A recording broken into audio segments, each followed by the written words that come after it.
There's a controversial bill, meanwhile, on the table in Ohio. It's called the SAFE Act, and it would make it illegal for healthcare professionals to provide gender-affirming care to transgender children. The bill would also prohibit transgender athletes from competing in women's sports. And we gave you a little tease of our next guest. Joining me now is former NCAA swimmer Riley Gaines. Riley, good to see you. Thanks for being here. Appreciate it. If it passes, do you think this bill will spill over and repeat in other states? Of course I do. That's what we've seen happen thus far. If you look back just 3 years ago, only one state had passed some sort of Fairness in Women's Sports Act.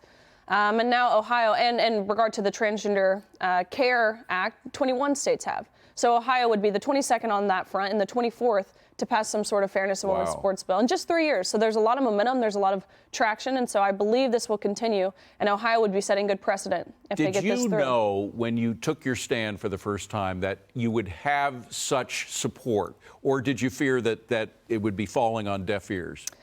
I was scared because I believed what my university was telling me. I believed what the media was telling me, that I was kind of in this minority position, believing that women deserve fair sport and equal opportunities. I believed I would be ostracized, I would lose friends, I would lose out on opportunities, but that has not happened.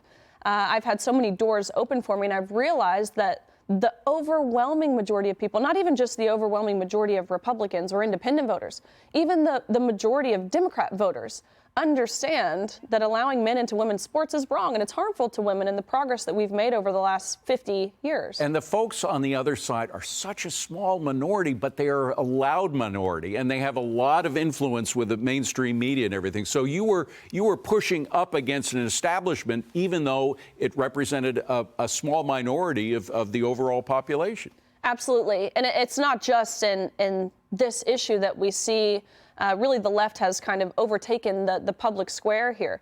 It's within academia, it's within the government, it's within the media, it's in corporate America. It seems as if every realm the left could overtake, they have overtaken. Like, for example, TikTok, and I want to get you to comment on this. RFK Jr. is accusing Biden of using social media to gaslight, his word, Gen Z on the economy. Quote, instead of addressing the real economic problems of the millennial generation, the Biden administration pays TikTok influencers to tell positive stories of Biden's economic stewardship to draw attention away from viral videos about the expensive burgers and the exploding cost of living. The bottom line is young folks know better, or as well at least as anybody, that the economy is not doing for them what they think it should. Is TikTok influencers by the Biden administration going to change that? Look, I see these videos, as I would imagine majority of young people on the TikTok app, as they do. But what we can't ignore, we can ignore those videos. What we can't ignore are our bank accounts. The price of rent is going up. Of course, as you mentioned, grocery bills, gas. You can't buy a house. No, you really can't. I saw a statistic the other day that said even $100,000 income is not enough to survive, especially in bigger cities like New York or D.C. You can't ignore your bank accounts, regardless of what age you are. By the way, you're living in Tennessee now with your husband, who you told us is a swimmer.